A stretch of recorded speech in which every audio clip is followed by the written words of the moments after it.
to enter a world of true crime. From cold cases to serial killers, missing persons, and more. 100% he did this. I'd go off into fantasy world. How much more lucky can you get that you're not on death row? You want to know what we know. My name is Jay. This is Guilty of Crime.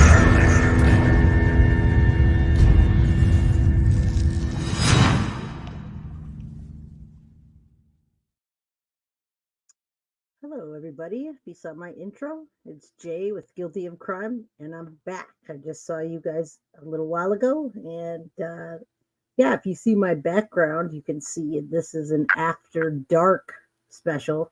Some people it's 9 o'clock, some people it's 10. I'm on California time, so it's 7 o'clock, but it's a Friday night, and yeah, this story's crazy. I'm trying to tell it in a way that's not too graphic. I'd like to be as graphic as what I saw, but this is a part one, and in part ones of any of my episodes, I like to tell the story. So, and right now I've got timed at about 2 hours, probably. Anyway, I like to tell the story, and then I'm going to come back and fill in details. I can do 2-3 episodes, maybe even more, but today, we're going to tell the story of Taylor Schabusiness and the murder of Shad Thyrion. So, that background is what it looked like when she got arrested after murdering Shad Thyrion. She actually got caught like right after. It looked like it was dark outside, and I'll pull that footage at some point. I don't know if it's going to be in there, but when they arrested her, they had the body cam, and she still had the hoodie on and the blood on her hoodie from the murder she committed. And I know the body cam was dark, so yeah, it must have been daytime or early morning. Anyway, let me share my screen so you guys can see the pictures. I'll tell the story. We'll play some videos. We'll get down like that. This one's gory. Trigger warning for anybody that is sensitive to stuff. But I don't want to be too gory, but these are the things that I watch, and these are the things that I follow. And this is a Jeffrey Dahmer fangirl, everybody. Yeah, there's so many more things that I can get into in this video. This could be like a 6-hour video, or probably even more. I followed every day of the trial. I watched all the interrogations. I mean, Jeffrey Dahmer, I did 2 episodes on him, and that case just boggles my mind. So, if you see in one of the pictures here, let me zoom in, and then I'll tell you the story, and then we'll watch it. Check out, let me zoom in on this picture here. There is her. Now, everybody that's watching, look at what drugs will do to you. You can see she was semi-normal at some point, and then we'll see her decline. If you look at the picture, I don't know if you can see my mouse or not, but if you look at the picture right here, she's a Jeffrey Dahmer, and again, we can dive even deeper because there's social media posts about her and loving Jeffrey Dahmer. She was fascinated with him. She's a fangirl. So much to tell in this story. She killed Shad Thyrion, who is right here, and I'm going to tell you the story. Everyone kind of knows this story, and that's why I like telling ones that people know about, and we're going to tell it in my way. You're going to watch things and how I put it together. So this is Taylor Schabusiness and the really, really, really, really gruesome murder of Shad Thyrion. So let's let me jump back to this screen and zoom out so I can tell you the story, and then we take a look, make sure you can see the pictures and stuff. The words don't matter, but she was a psycho before drugs. Absolutely, 110%. I agree. I don't think drugs will make you do the things that she did or act how she did. And when you see her in action, then you understand. So let's talk about Shad Thyrion. In February 2022, I say Chad, but it's Shad Thyrion. It's hard. His name's a bit. I hope I got it right. If not, I'll fix it later. I'm on a live, so if I spelled it wrong, I'll come back to it. Someone could tell me. February 2022, Shad Thyrion, this guy right here, he met his gruesome end in his mother's own basement. The details revealed during Schabusiness's trial were beyond comprehensible. We're gonna watch some of that, and there's more episodes because we're gonna watch a lot of that together. So brace yourself for what follows. It's not for the faint of heart, people, by any means at all. If you haven't heard about this, the state alleged that Taylor took advantage of Shad during rough sex. She choked him to death with the chain, taking his life, but that was only the beginning. She also performed necrophilia. And you're going to hear this in her own words, everybody. This is, I'm trying to be light here, but this is what they played on TV. This is what the world saw. This is not me narrating a story to make it sound more gruesome. Taylor engaged in unspeakable acts with Shad's lifeless body, which is necrophilia and having sex with the dead body. The boundaries of horror blurred as she violated a dead man's body. And you're going to hear that tonight in their own words. She dismembered him. Armed with a chilling determination, she meticulously cut Shad's body into several pieces. The basement walls bore witness to the gruesome, they call it the dance of death. His head was left in a bucket for the mob to find. Spoiler alert. There was a leg they found in the back of her car. Okay, so murder, mutilation, necrophilia, and unfathomable darkness. Things that people don't even think about doing. I really, it didn't sound like a real name. Let me tell you about that. She did change her name, and her fanboy, she had a boyfriend and a husband, and he was still okay with that because he was in prison or jail. So you can see that on the bottom. Shad is at the top. That's her boyfriend. At the bottom is her husband. He still supports her to this day, and he even changed his last name, or he uses it as Schabusiness. Okay, so she changed her name to Schabusiness because she would go on to social media and be like, whatever her name, Taylor or Shab, and she'd use it in some weird ways. Shab is the business, something like that. I don't know, weird stuff. Now my puppy's crying, and hopefully my daughter lets him in soon. Otherwise, you'll have to hear it for a minute until I can. He's not a puppy; he's a really old man. All right, let's finish the story. So you can see the pictures here. Let me continue so we can get down to business. Schabusiness. There you go. That's what she did. So the people in the story, Taylor Schabusiness. That's a name that would forever be etched into infamy. So we're going to be talking about her when we talk about Dahmer, Gacy, and all these other people. She was only 25 when she did that dark act. In this story, they're talking about her her eyes telling secrets. They look really black. Her demeanor hinted at a psychopath. If you look at her in her pictures and what she looked like, she still looked crazy, but what she looked like and what she became.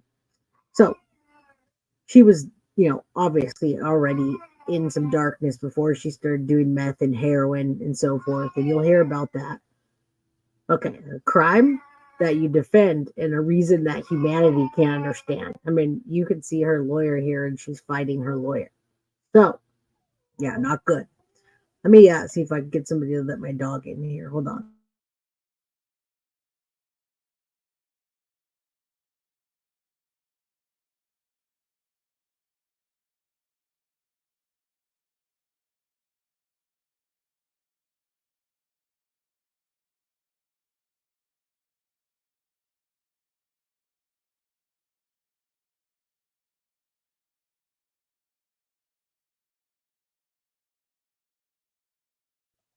I should have played something for everybody. Thank you for waiting. We know how dogs are, and he just wasn't letting up. He's like a 14-year-old Yorkie. So let me finish this, and then we'll get to some videos. And then, all right. So Shad, he was also 25 years old. Poor guy, just a nice guy that was caught up in doing drugs. And this girl came along, and a lot of guys say that she's hot. Actually, when I first saw this story, I was telling my coworkers about her, and one of my coworkers like, she's hot.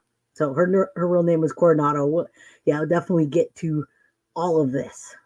She just changed her name and thought she was the business. And this man supported her. He still does support her. That's why we have so much to talk. We have so much to talk about tonight and next because it's just insane. But we're gonna get to the meat of the story. All right. So this poor guy Shad, she did a whole bunch of unthinkable things to him, and his poor mom found him with his head in a bucket. She just saw something hairy in a bucket, and she went downstairs and she picked it up. And when she picked it up, it was his head. She literally says that. She thought it was like maybe an animal or something. Medical examiner, in their testimony, it was Dane County Deputy Medical Dr. Vincent Tranquita, stepped into the courtroom, and his voice was steady and with the weight of unspeakable. Here's the details. He said Shad's body was essentially bloodless. The hemographic fluid collected from the scene hinted at something more sinister, perhaps spinal fluids or another person's blood. So there was blood all over his room. She completely sawed him apart. They actually asked her in one of the interrogations what happened, and she told them that his parts are there. They're just all over. She put him in the closet. They were on the bed. There's a leg in her car, a head in the bucket. Anyway, so he described that the foot in the chest, the left foot, was found in Shad's lower chest cavity. Yes, you guys heard that right. Imagine that. The man's foot was severed and tucked away inside his own body. And his right thigh, all the soft tissue had been removed from her right thigh, leaving only the bone. So she was just cutting away and cutting and doing stuff that sexual acts at the same time. And she ran out of drugs while she was doing it, so she just stopped.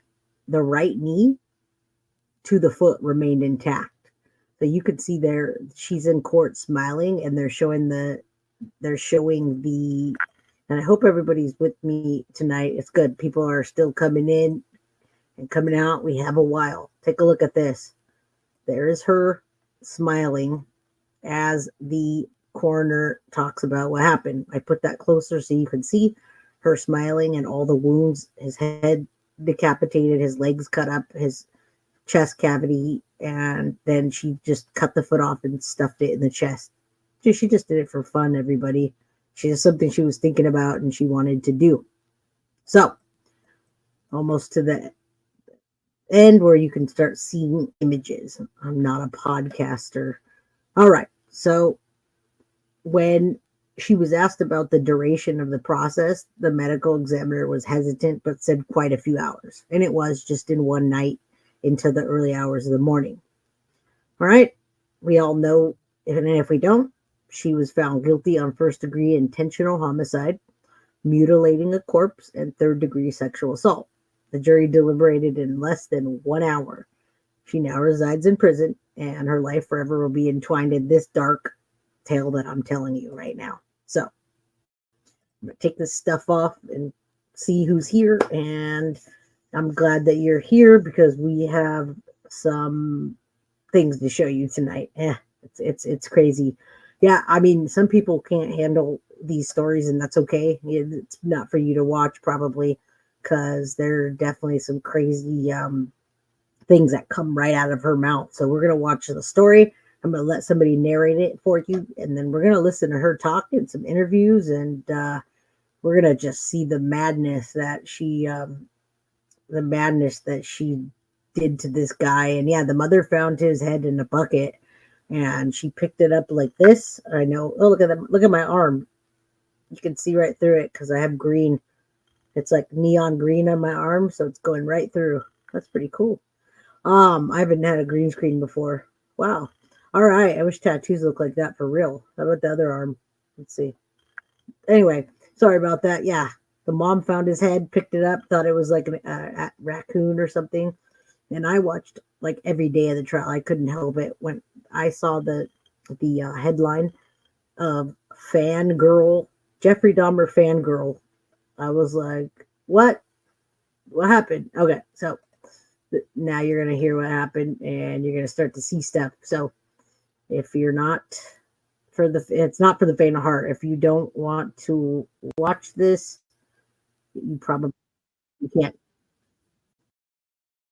All right. And it was in Wisconsin, by the way. I didn't tell you that, but that's because we have so much to digest tonight. She's from Wisconsin. Let's share this. All right. Let's see. It's just kind of, in my opinion, sort of highly unusual. Hold on. Let me stop this real quick because I think I have the wrong one up. You can hear that. All right. Let's start it over, guys. I worked all day and I'm on my second live tonight or today. So let's put the right view on and watch and listen to this crazy freaking madness going on. All right, here we are. Let's go. Court after she was charged with murdering and decapitating her lover. Law and Crime Daily Sierra Gillespie joins us now with the latest developments. The same woman who told investigators they would have fun trying to find all the dismembered body parts of her victim is now ordered a competency hearing before court proceedings can continue. It was 24-year-old Shad Thyrion's mother who found his decapitated head in a bucket at the bottom of her stairway. Investigators say Thyrion's lover, 24-year-old Taylor Schabusiness, is responsible for his murder, sexual assault, and dismemberment. Schabusiness appeared in court virtually on Thursday as her defense attorney motioned for a competency evaluation. But if you blinked, you missed her. Ms. Schabusiness isn't here today. She doesn't seem to be engaging directly with the court. I can't see her face. I can see her, but... Oh, she'll engage. Don't worry. Now she is. All right. Instead, Schabusiness stood in a cell at the Brown County Jail with her arms crossed. She's being held on a $2 million cash bond. Last month, Schabusiness told investigators she went, quote, crazy when she began choking Thyrion during sex. While she didn't plan to kill him, she said she was, quote, already this far and liked it. After he was dead, she performed sexual acts on Thyrion's body. She later dismembered the remains, putting a leg and foot in her vehicle, but leaving the victim's head behind in a bucket. She told investigators, quote, I can't believe I left the head, though.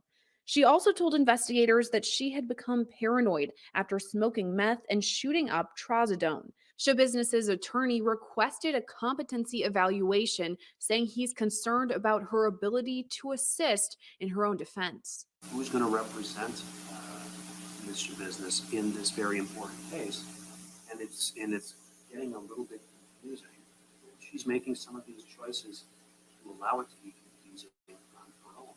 And I'm satisfied that too gives the court concern. Sorry, bad audio.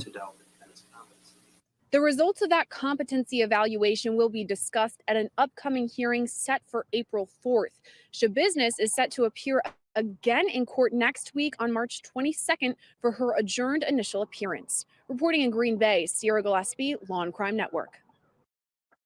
All right, LA County Deputy Public Defender Philip Dubé and co-host Terry Austin are back to break down this bizarre case of death and dismemberment.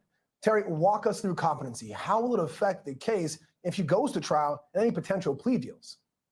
Well, this is truly a bizarre case, and under Wisconsin law, if she lacks the substantial mental capacity to understand those proceedings and to assist in her own defense, she could be deemed incompetent, and that will mean there will be no trial until she's deemed competent. So she will be in a mental institution. They will be taking tests. They will try to determine whether or not she's competent. We've seen this before in Idaho, obviously, the Lori Daybell Vallow case, where she has now been deemed incompetent for over 180 days. So we don't know how long this will last if she's deemed incompetent. But if she comes back competent and they go to trial at some point, there's always the defense of insanity.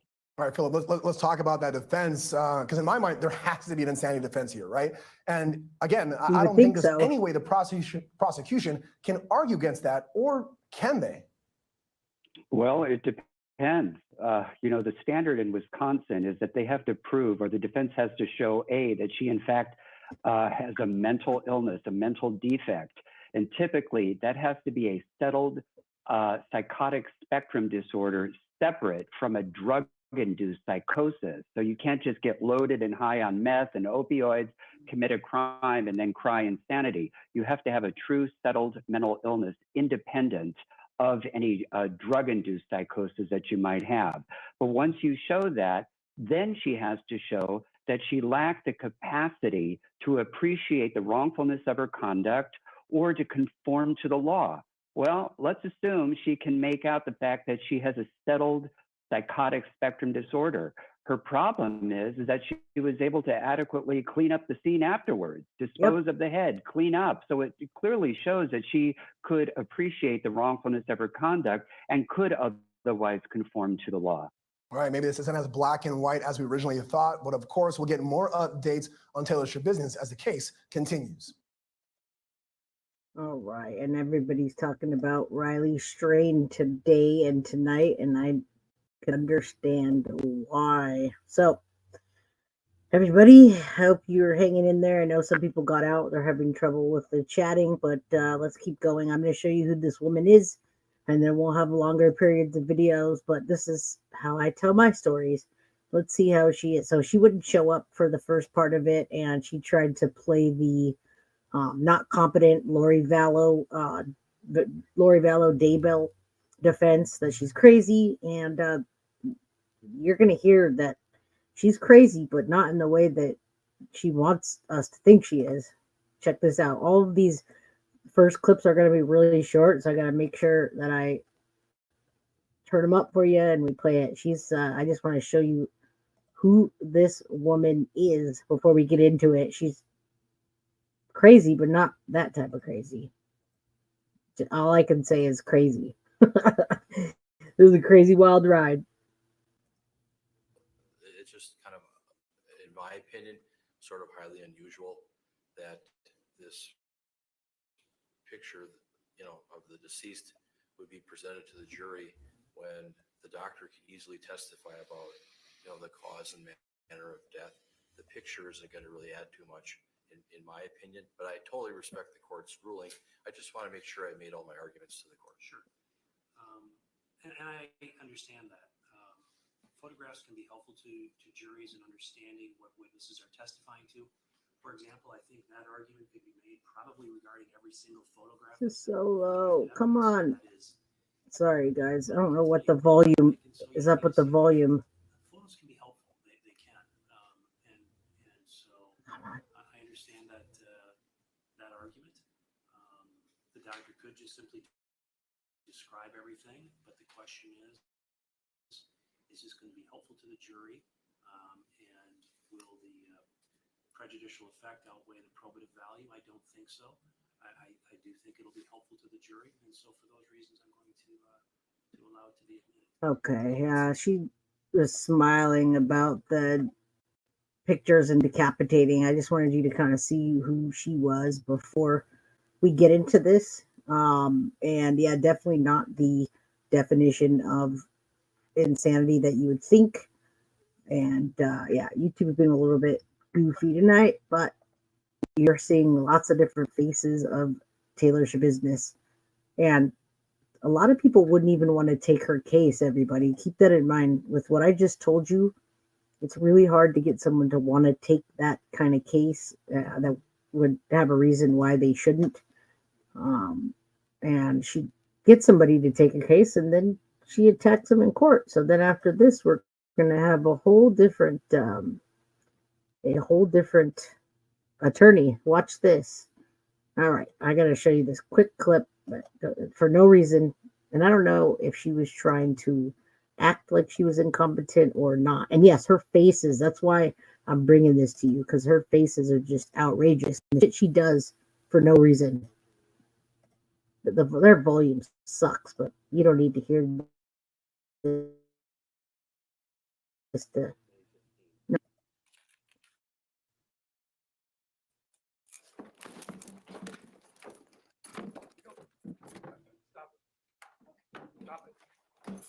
All right, we're gonna watch that one more time because that went really quickly for no reason. This is what she does. All right, she's just chilling. Their volume sucks in the court. Just be glad we're not watching the whole thing like that. It's what she does for no reason.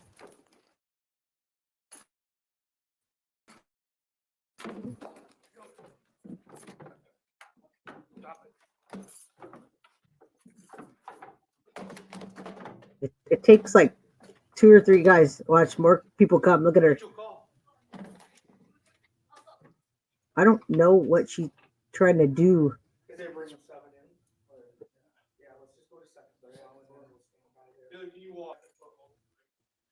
I don't know if she's trying to get into that. Watch One more breaking time, news on just to watch her attack for no reason. She's chilling. And if you missed it 1 second, then yeah, she's really trying to play the role. They look away. Her poor lawyer, he was trying to defend her. She didn't really hurt him, if you see that. All right, so we're going to stop that one. Yeah, it took 3 guys to stop her, so she's pretty tough there. She didn't do much damage, but everybody, she definitely is trying to play the role, and it didn't work. So now we're going to watch some longer things with her where you can really see her face and hear her and get down to the story and hear it from her because she tells it. It's not like I'm just telling you this and narrating what happened. A lot of times that's what happens. So listen to this, and then you'll have to strap in because we got a long one, and then just strap in tight after this one. This one is just, let me adjust my volume here because they keep changing the volume. That's the problem with doing things like the way I'm doing it, is because it keeps changing. And I'm doing a live stream, so I can't really control it. All right, let's go. You used the dildo? Yeah. Yeah. Did you have sex with his body at all? At any point, or any type of sexual contact? You know, obviously the dildo and stuff, but. I grinded on him, I put the dick in his ass. You grinding on? Yeah, I listened. Did you ever put his penis in your vagina? Or you just grind on him? Did you see Yes. you performed a role on him? Yeah. Okay, and that was after he was dead? Yeah. And then he got happy. He was like half hard while I was still sucking while he was dead. Yeah. Okay. Okay. And was that part of playing with him, or? That is part of playing with him. That was part of playing with him. Did you? Actually, I was never gonna tell you I was doing that too. Yeah. So it wasn't only a couple hours before you severed his head? Did you fall asleep at any point in time, or? So how long do you think you were in that basement?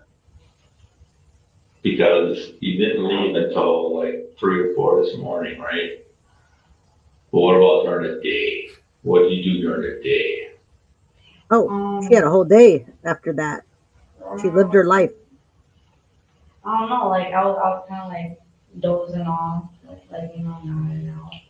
He was dead already? Was his head still on? No, I took that off. That was the first thing I took off. Okay. I wanted to. What about the rest of his body? I didn't even take it. And then the rest of his body, it's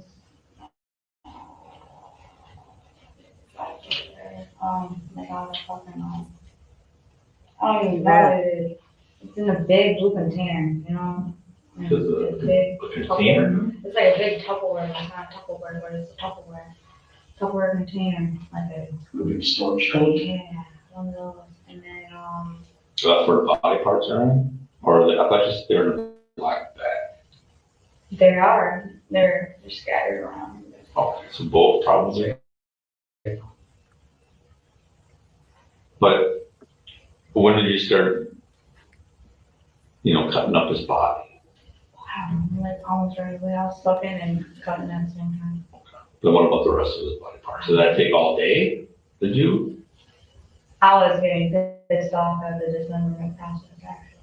Did it take a while? It took a while. Yeah, because I was nodding out. So Okay, so you're kind of slipping, kind of nodding in and out. Have you taken any other drugs? I should have took drugs. I probably would have helped, but I didn't. And I just sat there. Yeah. Do you remember it being daylight at all? Yeah, when I looked at the window and He had already did a bunch of meth, and then they were doing meth together, and they started having sex, and then she ran out in the middle of it. But she didn't do herself any favor when she said, I should have done some more, because that goes to show you she knew what she was doing when she put his body in Tupperware, and it was here, and she put it in the back of her car. It just goes to show you she knows what she's talking about. I seen the daylight. And was his body together still then? Or? His body was not. It's just like, I had fun with him for that 2 hours and then boom. So, but it took a while to cut the rest of the body up? Okay. All messed up too. So, I'm just trying to, so I understand too. So you said you cutting and then you got a knot off, kind of wake up and start cutting. Yeah. So it took you a little while to cut the body apart. There were times where when I napped or whatever, it wasn't, you didn't work nonstop to dismember his body, right? I mean, I probably did. Well, in my sleep, I do things in my sleep. You do things in your sleep. But yeah, that's probably it right there. Did anybody ever come downstairs at all? Tara. She came downstairs and then with the kitty cat, and then she stuck the kitty cat. So what she's talking about is when the police showed up, it was still dark outside, and her roommate was there just hanging out with her, and she was all bloody, and she was still just coming from she had the same clothes on from the crime, and they thought she was involved too, but no, it's just her, and nonchalantly she's talking about this. We got 4 more minutes of her talking about this. We're gonna have some better footage of her talking about it to fill in the story, but yeah, they were doing meth and having sex, and she just thought it'd be fun. So yeah, let's keep going. There's a good one tonight. Gory.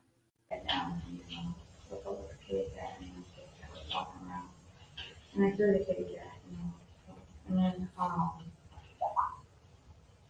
yeah.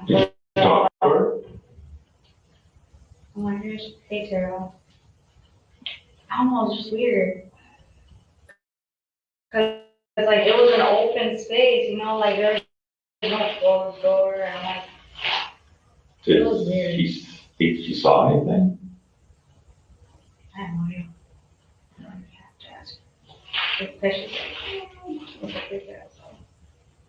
So you think she came down one point and dropped the kitty cat off downstairs in the basement? Nice. How long was she in the basement? Just shortly to drop the cat, or? Yeah, she just came down there, dropped the cat off. So the mom came down while that was happening, but luckily she didn't go in and see the murder happening in real time. She dropped the cat off is what she's saying, and she went about her way. They were in the mom's house in the basement. That's where Shad lived, and they were downstairs, and she was a regular girl that would come over and hang out with him. It wasn't just some random chick. That was like his regular girlfriend, booty call, whatever you want to call it. Somebody that they were that hung out together. So yeah, let's keep going. I know it's hard to hear this one. Use the kitty litter, the box, and then she went right back upstairs. Okay.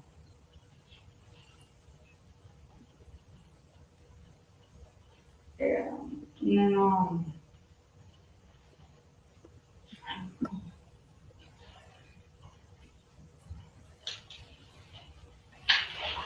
All right. So then, throughout this process, you would cut off a body part with one of the knives. And you would put it in the bag or the tote or something like that. Yeah, I was still tweaking out, so like, I'm over here cutting it, and then I'm like, wow, it's gonna go. So I got another one, and then I was cutting it, and it was gonna go. And I was tweaking, so like, I'm like, oh shoot. No. Done that. I didn't mean for all this to happen, and I'm like, I fucked up, I know I fucked up, and I'm like, shit. Yeah, I'm sorry. That's what happened. No, you know, it's feelings from a mom and a sister and a dad and family and more and more of being sorry, you know. You killed them. You gotta tell the sister sorry. Didn't mean for that to happen. You didn't mean to kill them. I But you didn't try to help them? No, I didn't. No. It works both ways. Like, I have no idea. Like, You was gonna gotta die. be put in the chain. Right, you was gonna die, so. I mean, I didn't, but at the same time, I woke up like, fuck, that's bad. I didn't know what to do, because, like, he was gonna be like, ah, like, fuck, I didn't know. You know what I mean? Because, like, I don't know. You liked it? I liked it. I'm like, fuck, like, it was, like, I didn't know what to do, but, like, oh, I like it. So. Well, you didn't want to call the police or ambulance or anything, so. Actually, I thought about it. And then, I was getting angry at myself. Very angry at myself. Because I didn't have practice. You know, sucks. Not having that. She laughed while she's talking about it, y'all. Was it sexual side to you when you were choking? Yeah. Oh, yeah. Very. Was it exciting when you were sucking on his penis after he was dead? It was very exciting. Everything was, we should check on my panties. Boom. She said it was exciting, everybody. Yeah, all right, so that was done, and I'm actually glad that was done because that was killing me there, that sound. So we don't have any more of that hopefully tonight. So let's keep going, everybody. I'm in it for the long haul since I'm hosting it, and yeah, it's a fan-funded channel, and right now I'm funding it and hosting it, and I'm having a good time hanging out with everybody, getting messages and love and support. And yes, I do things, but I do other things like supporting children and wanting to find missing children, but I also am true crime all the time, whether it's Lori Vallow or Taylor Schabusiness or Jeffrey Dahmer. I do serial killer episodes. I'm gonna get number 5 in there soon. So we talk serial killers, we talk dark gore, and we also talk about children and missing children, and we say prayers for people that need them. So thank you for hanging in there, and I have the next thing for you to see, and this is going to tell the story about who she is even more, and it's going to be a lot clearer. That one I had to show you because just really, she was just so nonchalant about it that it was insane, like unbelievable. All right, this one's a lot better footage. It gives you an idea, and remember, this is part 1, so we're going to have more to go. Everybody, more to go. I know. Can you imagine that? All right. So we're just going to sit here. It's a Friday night. We're chilling.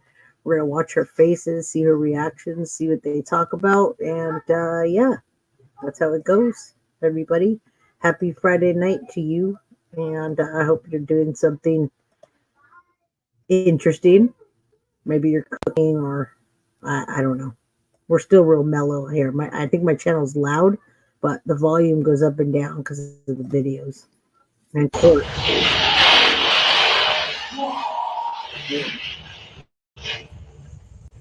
I hate this fucking outfit. Never in my life. I'd rather be fucking you. Hold on.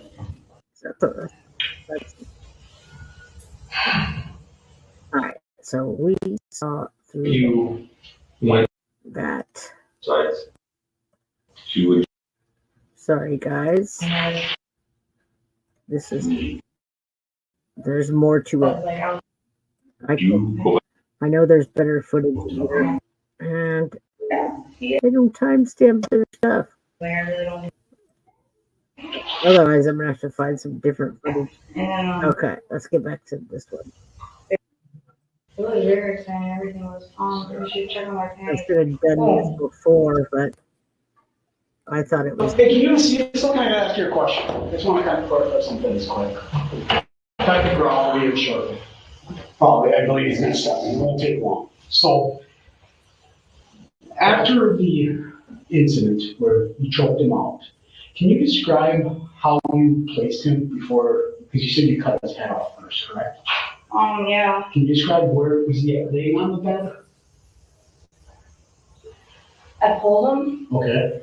like, say this is the bed. Okay, so this is the top of the bed? Yeah. Okay. And I pulled him, and then his head was hanging off. So he was probably laying face out?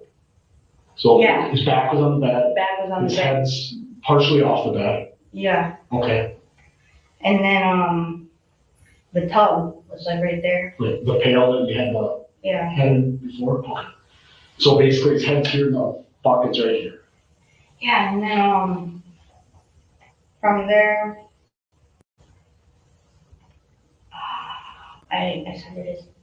You cut his head off? Yeah. Okay. After you cut his head off, I know you said you dumped the pail at one point into the shower. In the shower, yeah. Okay. Did you leave a body there for a while to drain into the pail, or what? How did It's all in the tub, in the blue tub. You found the blue tub, right? I don't know if they're slowly going through the scene, so there's a lot of his blood. Did you pull the tub under there?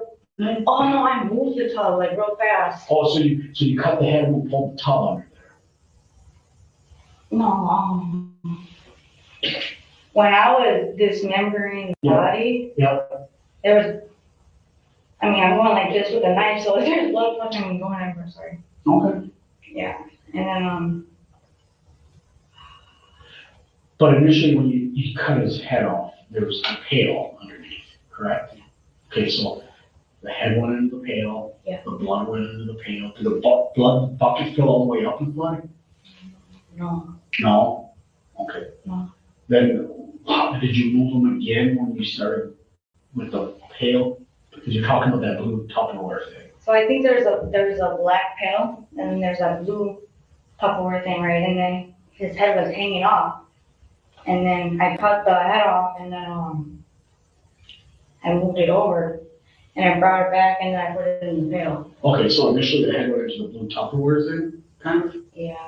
Yeah. There's a lot of blood in that one right now. In the blue Tupperware thing. Yeah.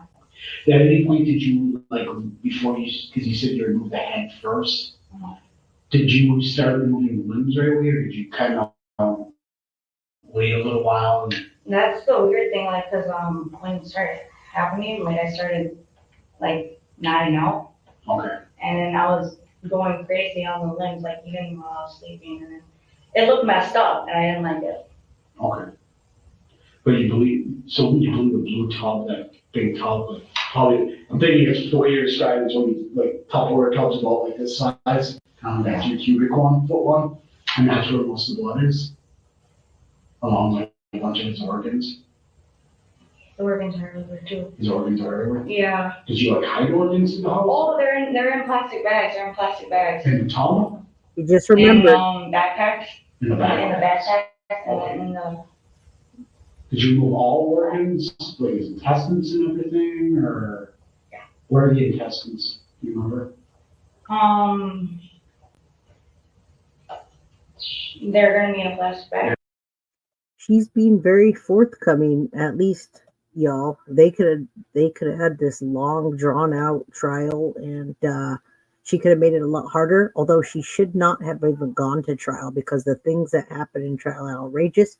And we're going to come back and watch that after, but I'm getting through the story to tell you all about it and see some key moments that are insane. And if you really like this case enough, you'll come back for the part 2, and it will be on my channel. So you could just come back and watch it anytime if you're passing by and don't catch my live.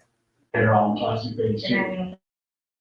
So that blue tub is always just all blood, is what I thought you were saying. It should be like only like this much. All right. Okay, we're just trying to clarify a couple of things. I'm just trying to make sense of something. Yeah. Okay. Okay. All right. I appreciate it. Thank you. All right. Thank you. She said, "Thank you." What? Hey, how you doing? I'm good. How about yourself? All right. Can we talk a few minutes again? She told the cop, "Thank you." This bitch is fucking crazy. You just heard what happened, right? Did you anybody miss anything that just happened, or am I just tripping? All right. She said thank you and said bye to the cop after she told him that. So we're in it for some more. Jesus. Mary and Joseph. So, out at the house right now, there's, you know what a medical examiner is? They're the ones that kind of like take care of people that die and see how they die. And so, you know, they have a bunch of questions for us that we really can't answer. And the biggest questions that they have is exactly how did you dismember Shad? Did you cut arms, or I mean, was it just internal organs, or? So you started on the head, right? Yeah, and then I don't know where I'm from there. I just want Did you cut it, or did you remove his arms? Okay, can you show me where you would cut on the arms? right there. Right at the elbows, was this part of the arm left on? I can't with You her. guys go in that little bit. Okay, look. Yeah. But you know that you cut off at the elbows? Okay, you cut both arms off at the elbows? I would hope so. Because like I was saying that dismemberment process I did was like really messed up because like I was nodding out. And then I was like sawing it off. Did his legs? Did you use just a knife? Just the knife, so like, Did you remove any part of his, did you just remove his legs at all? What would you have done to the legs? I think there's one leg that's actually intact. Okay. And then maybe. Where is it? I have no idea. Where was his body located when you did this dismembering? Was it in one spot, or? Yeah. It was all in the same spot. And where's that again? Blue tub. So the body was in the blue tub as you were cutting it up? Okay, then did you empty the tub at points, or, you know what I mean? Was there a bed down there, or just a mattress, or? There was a mattress that was laid down. There should be blood on the sheets. Like a lot of blood. But I tried to get it off. But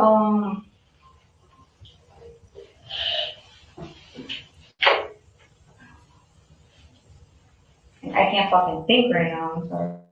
That's okay. He's a very scary person. Very creepy, very scary, very dark. It's like you don't know if she's gonna tell you something outlandish and then laugh, or get up and punch you in the face. It's really weird. She like laughs and chuckles. She acts like she's embarrassed sometimes, or maybe she's shy to tell them something. And then after she acts all those different emotions, then she just says it nonchalantly again, and then she apologizes. It's really weird. All right, let's keep listening. It's so strange. And not. Yeah, you know, because, like I said, just, yeah, and they'll probably figure it out eventually, but they just got some questions about like where the blood might have went, or most of it went. You said a Down the bucket, drain. or down the drain, or that. But when you took off his head, was he lying on a mattress, or was he someplace else? I had his head hanging off. The mattress. And then I was sawing it off. But was a bucket underneath his head? Yeah. So it was high enough? I don't know, it just dropped in there. What's that? It just dropped in there after I got the bone. But it was high enough that it could stand up underneath his body, you know what I mean? So let's say the body sits in the bed, the bucket was able to fit underneath there. The bed was high enough for the bucket to fit there? Or would it have to be outside or something? Bucket? No, the book was just fine where it's at, on the edge of the bed. This isn't rocket science, Taylor Schabusiness. You changed your name to Schabusiness for a reason, and you can't figure out if the bucket was at the end of the bed and if it was high enough. Yeah, she's acting like she's making a sandwich or something when she describes it. She's really, really, really creepy. And she's like, nah, the bucket was just fine. It was fine at the level it was. I just did it and the head fell off. No problem. On the floor or on the bed itself? On the floor. So there's a box spring and then there's a mattress. You know, what do you think should happen if somebody does something like this to somebody else? I don't know. They obviously get prison time. I don't know. Whole lot. Like, I don't know. This was out of random.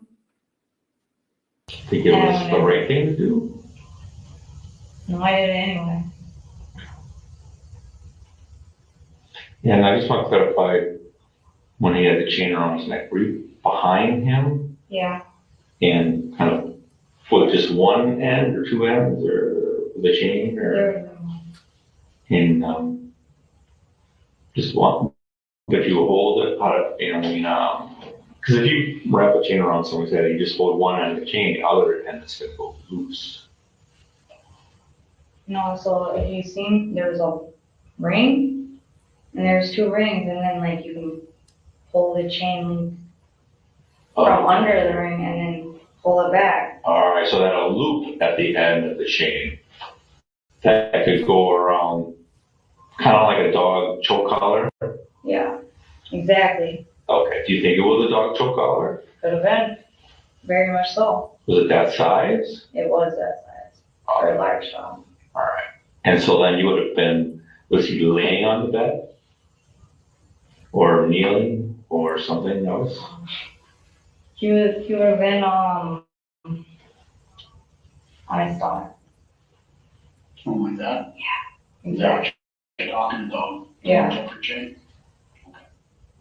And there were two of those, correct? You said there was one for the younger one that was on him? Yours was a little smaller? Yeah. Does this guy look familiar to you at all? Mr. Gannon? That agent? Yeah. Okay. That's the one. So he was lying face down on the bed? Or was he just on his hands and knees? He was lying face down on the bed. Okay, you're on top of him. On his back? Yeah, I was on his back. Okay. Pulling the chain back. Okay.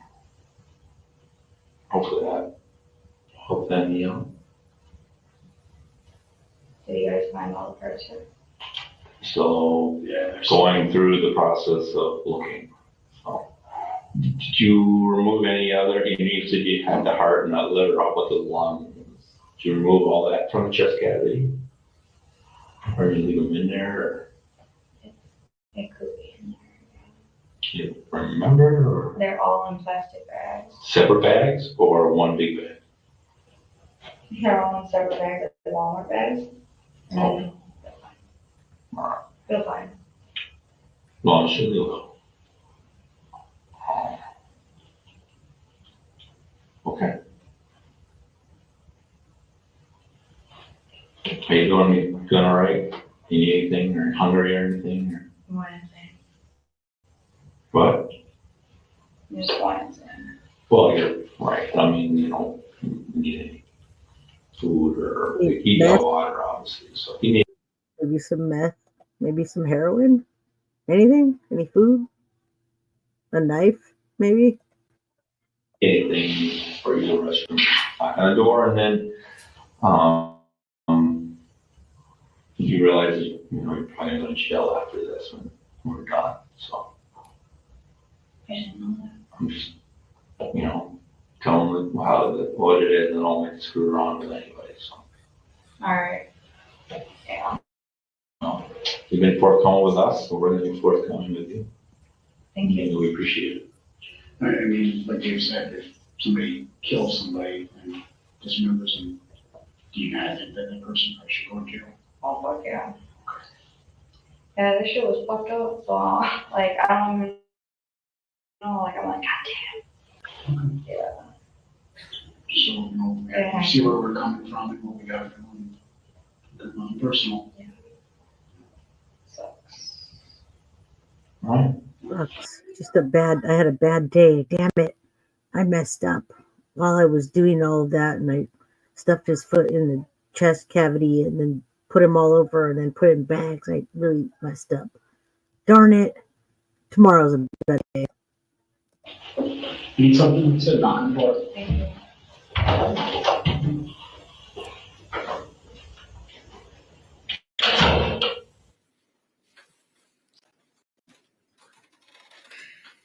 Detective Graff,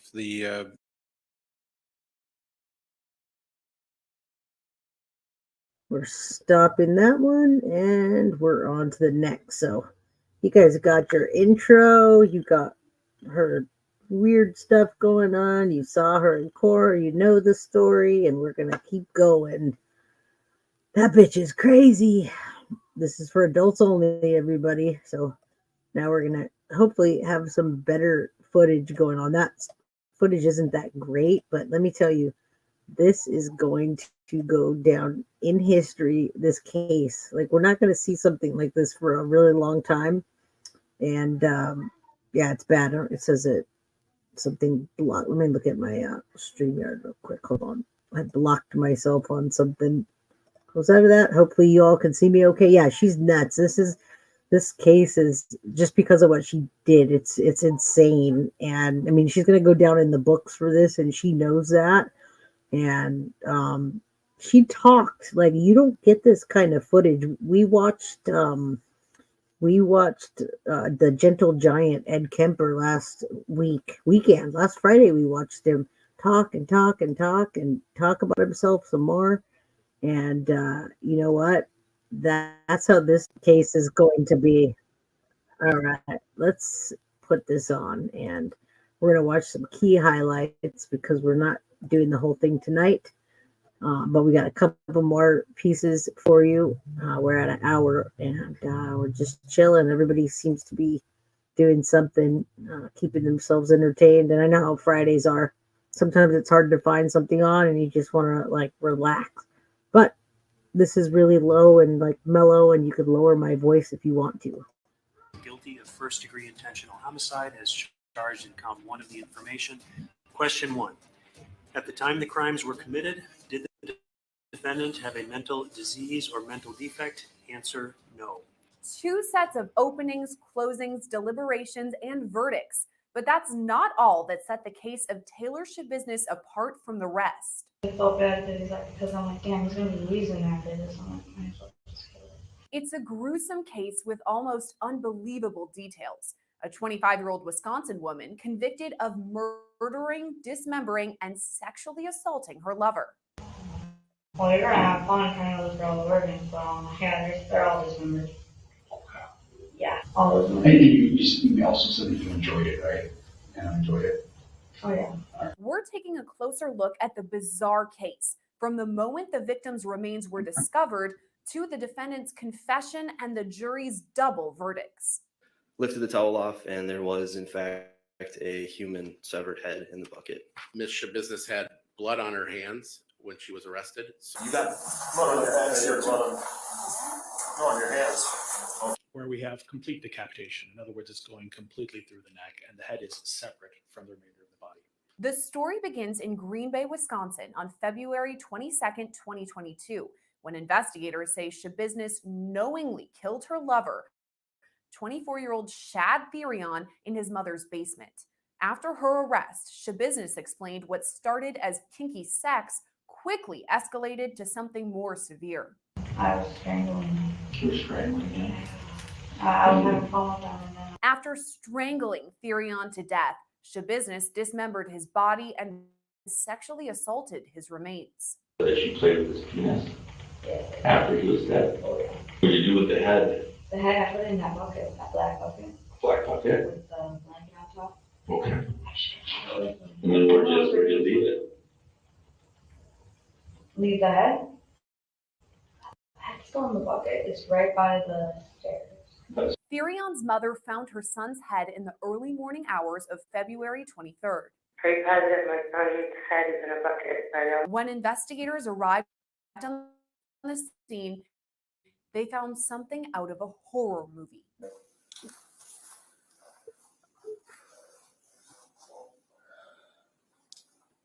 There's the body cam footage, everybody. But this is Some actually of it. it's not going to be a 961 thing or a Nope. 96 thing, so we're going to need more units here. Prosecutors laid this out in their first set of opening statements, calling the scene a nightmare that Schabusiness purposely created. So this case is really not a whodunit. You'll hear about the crimes that clearly occurred. You'll hear the defendant's statement saying, yep, I did it. And you have DNA evidence and other investigative tools that kind of corroborate everything else. You'll hear the defendant describe that what apparently begins as a somewhat sexual encounter escalates to a dog collar being placed around Shad's neck. And the defendant quite vividly describes what she then did. She's yanking on the chain. She's describing what's happening to Shad. It's evidence that you'll hear, and you'll hear it from the defendant's own mouth, that shows that this is an intentional act. It's not one pull of a gun trigger. It's an intense act. You'll hear about that from Vincent Tranquita, Dr. Tranquita as well. She's pulling harder, just hoping that he eventually passes, and it takes a significant amount of time. It takes several minutes. So you'll hear her say. After that, after Shad's deceased, she describes what she then does with his body, again, engaging in sexual acts, ultimately dismembering him, quite significant. She reports that afterwards, that law enforcement would have all the body parts that are located throughout the basement. She sure did Law say enforcement that. were to find certain body parts. Like I said, Yeah. it wasn't obvious to law enforcement who initially respond to that basement. Look at her. What happened. Schabusiness's defense attorney, Christopher Freilich, countered, saying there's two sides to every story. Now, in this case, the state of Wisconsin, through the Brown County District Attorney's Office, has the complete burden of proof. The state must prove to all of you jurors, beyond a reasonable doubt, each and every element of the crimes charged beyond a reasonable doubt. The United States Constitution presumes that every person who is accused of a crime is presumed to be innocent. And in this case, Taylor Schabusiness is presumed to be innocent. She doesn't have to prove anything. The defense does not have to prove anything in this case. When you're considering all of the evidence, don't jump to conclusions. Don't rush to judgment. Please keep an open mind. Listen to all the facts. Listen to what every witness has to say carefully and weigh what they have to say. And remember, there's always two sides. I don't even know how she could seriously have put that mom through the trial after seeing that the mom came, the dad came, all kinds of people came for Shad and were very sad. So let's remember Shad Thyrion in this case. It's hard to remember the victim sometimes when you have something so insanely crazy that you see this woman that doesn't look like a killer. She looks a little bit crazy and kind of cuckoo. She makes weird faces, but the shit that comes out of her mouth. And remember, this crime scene had not only body parts, but like his intestines and just pieces of flesh all over the place. So whatever, this defense attorney, I don't even know. This was her second one because the first one she attacked. To every story. You jurors are going to have to decipher the facts of what may have occurred, what didn't occur. But at the end of the case, we ask that you find our client not guilty on all the counts. Thank you. To start, jurors heard the 911 call Thyrion's mother and her boyfriend made after discovering the dismembered head. Pretty positive my son's head is in a bucket. I know a bucket in my basement. What makes you think that? Because I looked in the bucket. And what did you see? Exactly what I told you. Okay, where's the rest of the body at? No idea. You kind of came upon the bucket, it happenstance kind of, right? Right. So then you took the towel off? I did. And how long did you look in the bucket? See, that Seconds? I don't know. Seconds, probably. Okay, did you put the towel back then? I put the towel back, yes. Tara had woken me up and said she thinks she found Chad, her son's, that's how she put it. I found my son's head in a bucket. So I'm dumbfounded. Didn't believe her. Thought she was having a mental Yeah, can you imagine? issue or something. Go downstairs and see what the hell she's talking about. Look at her face. She's laughing. I She's can't trying say not to anything, laugh. So She can't help her faces. we go back upstairs and contemplate what the heck to do. She's So what reliving do you it. do specifically when you go downstairs? I went to the basement and observed the bucket that she said, but I don't know, my mind blocked it out about all I seen was like hair, like an animal or something. I didn't know what the heck. Damn. When investigators arrived, they found his head and penis in a bucket, along with Thyrion's other body parts in multiple bags and totes.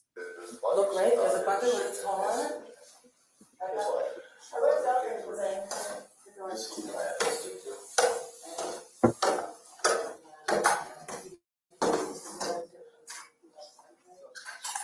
There's the crime scene.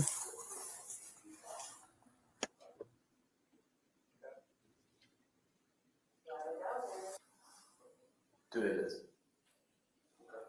But missing from inside the home were some of Thyrion's limbs. Investigators would later recover them on the other side of the city inside a crock-pot box. Body camera video shows Green Bay police officers first see the box when taking Schabusiness into custody. They also note her hands were covered in blood. Hi, Taylor. How's it going? Officer Russell with the Green Bay Police Department.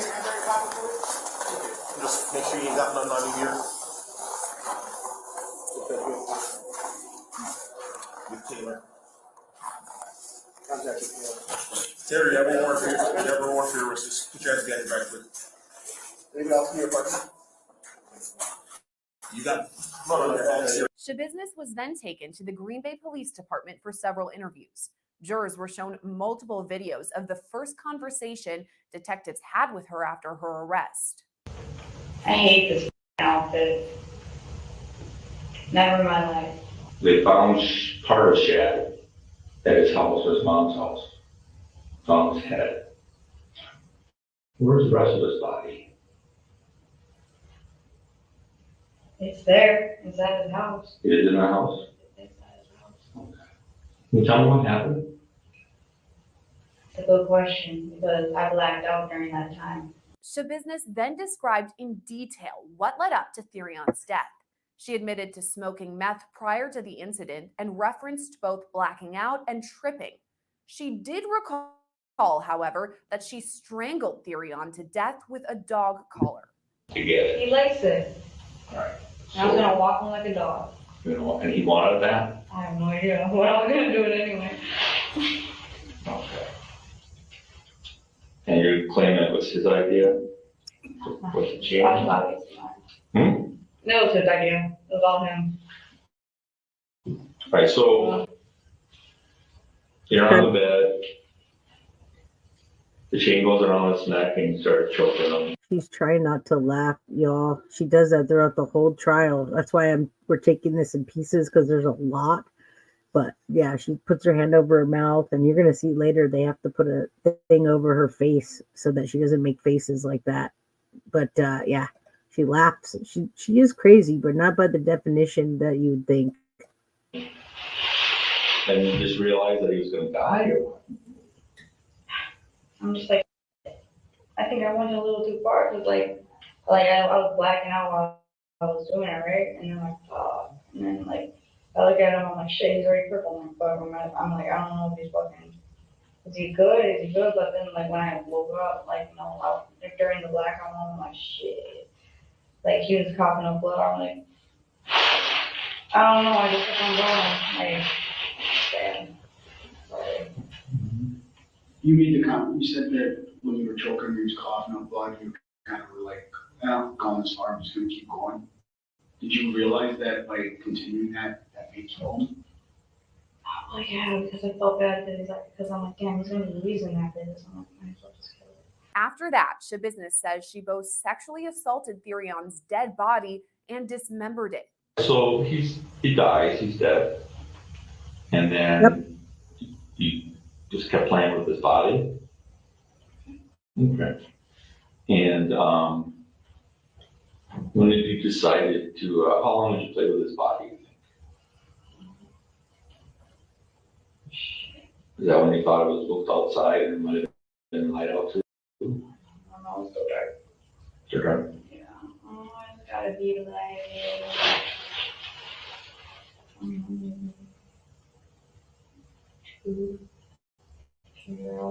2-3 hours.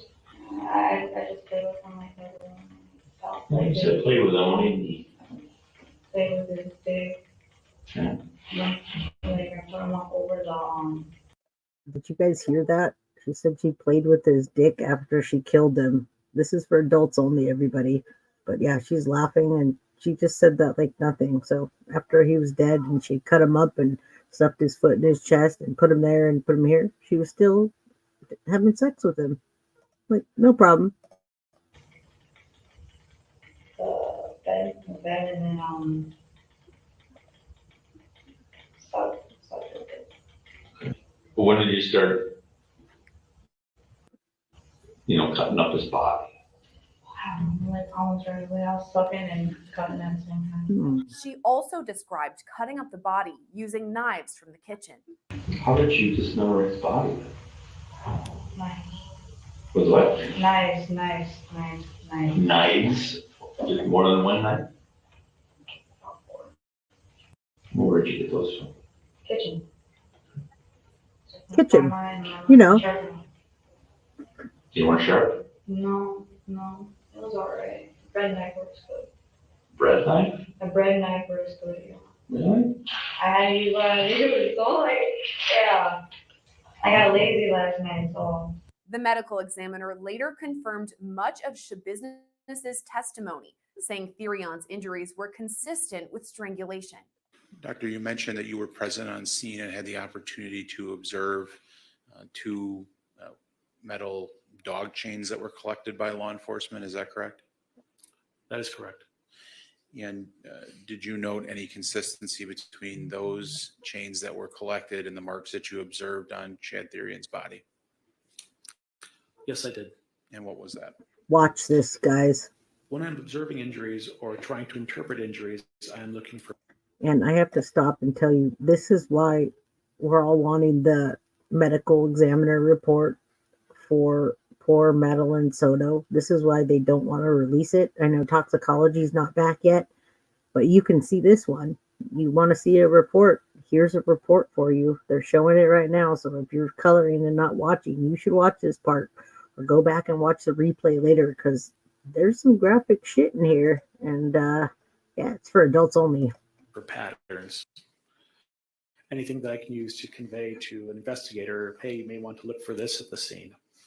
In this case, we had very organized, repeating, interrupted indentations on the surface of the tongue, very evenly spaced apart. This would not be inconsistent with the pattern of a chain and the chain links as they twist, leaving separate corner impressions on the surface of the tongue. This is a great deal of force.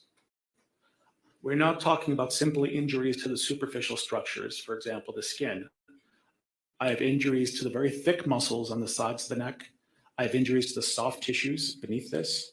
I have injuries to all the soft tissues surrounding the neck, and I also have hemorrhage on the soft tissue on the anterior aspect of the cervical spine.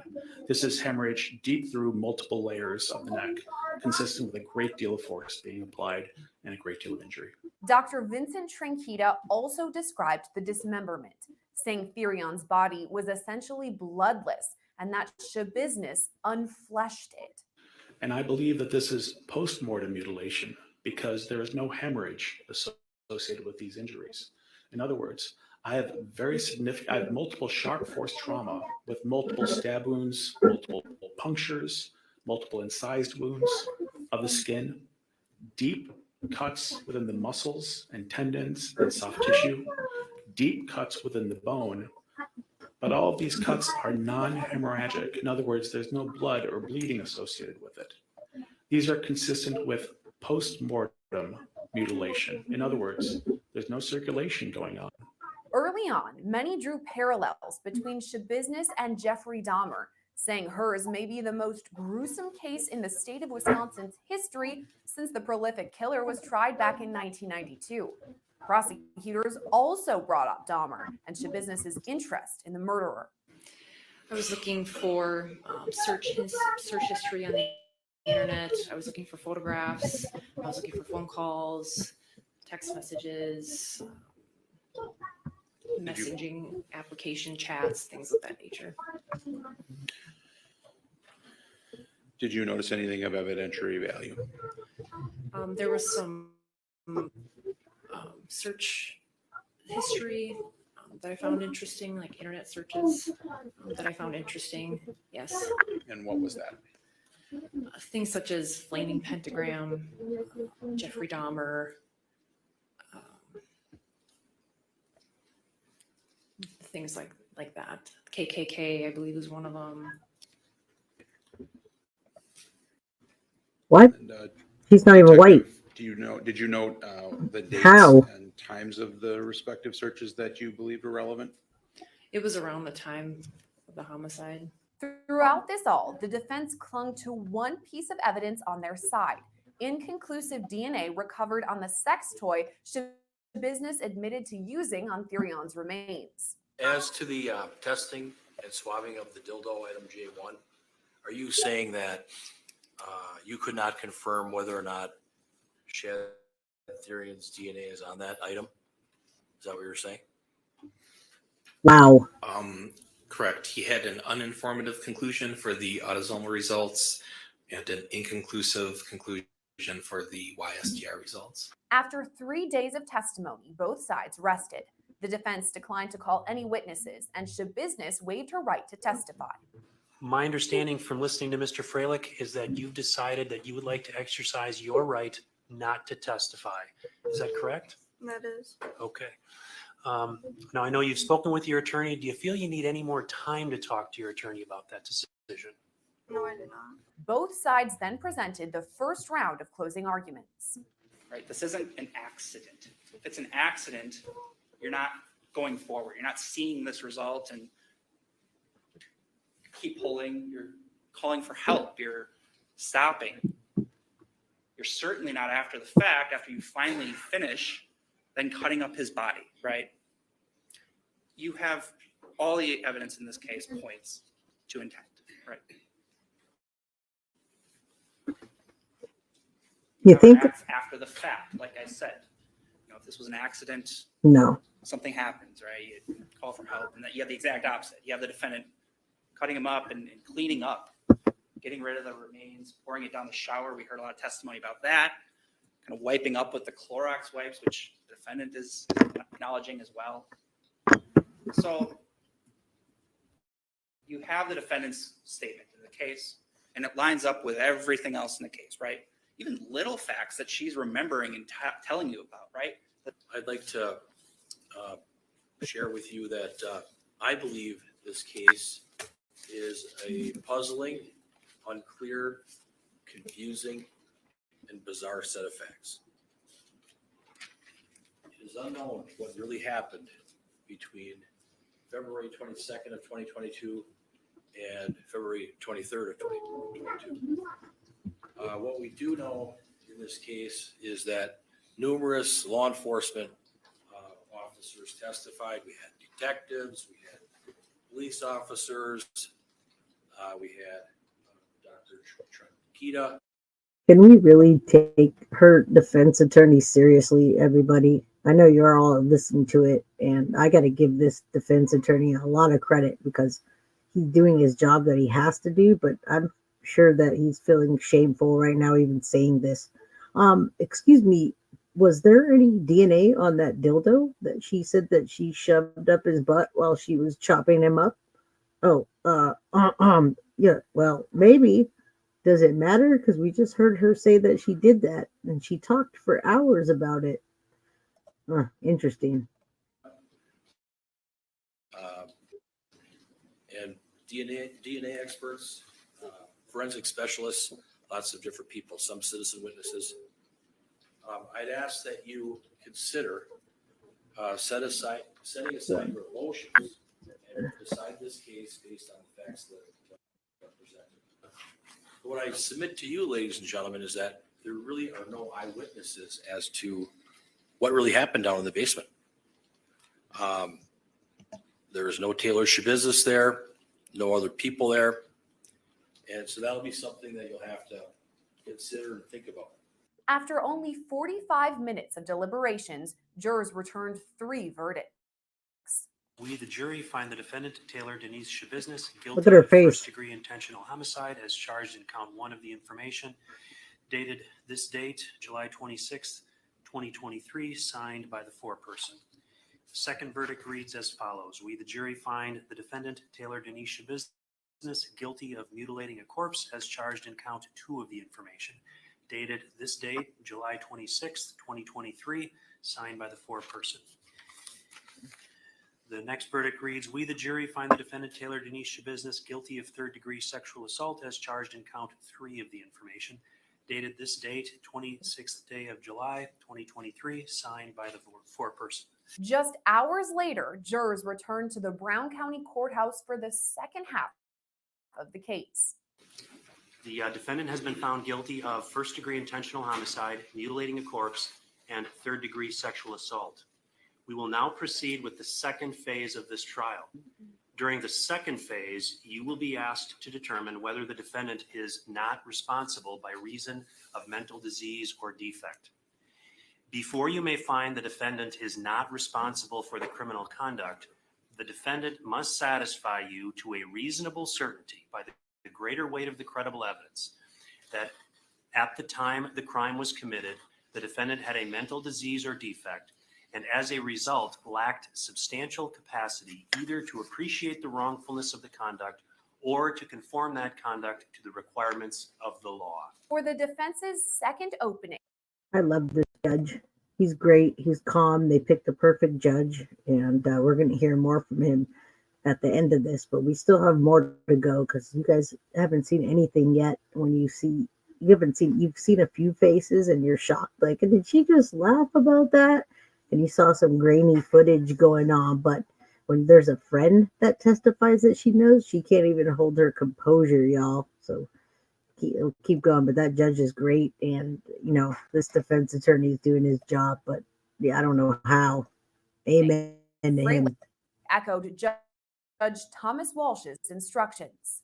The burden does shift to the defense in this particular case. We're in phase 2 now, and the burden shifts to the defense, to me, to ask you to consider whether the defendant, Taylor Denise Schabusiness, is responsible or is not responsible by reason of mental disease or defect.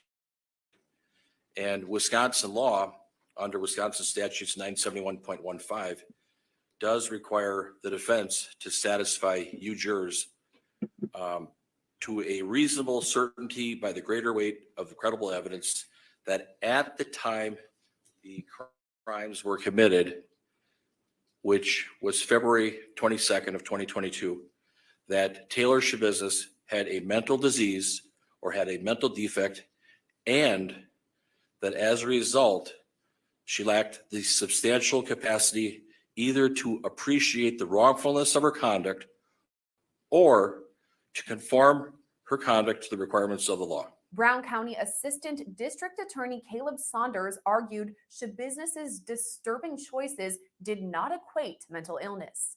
What Ms. Schabusiness did to Shad is disturbing. It's conduct we don't see often. It's conduct that you may hear about and think, my gosh, that person must not have been in their right mind when that happened.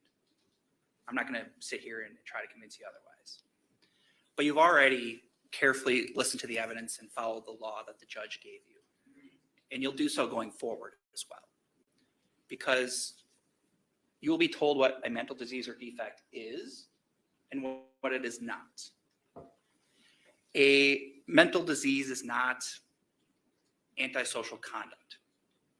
It's not conduct brought about by use of a controlled substance, a temporary mental state caused by a controlled substance.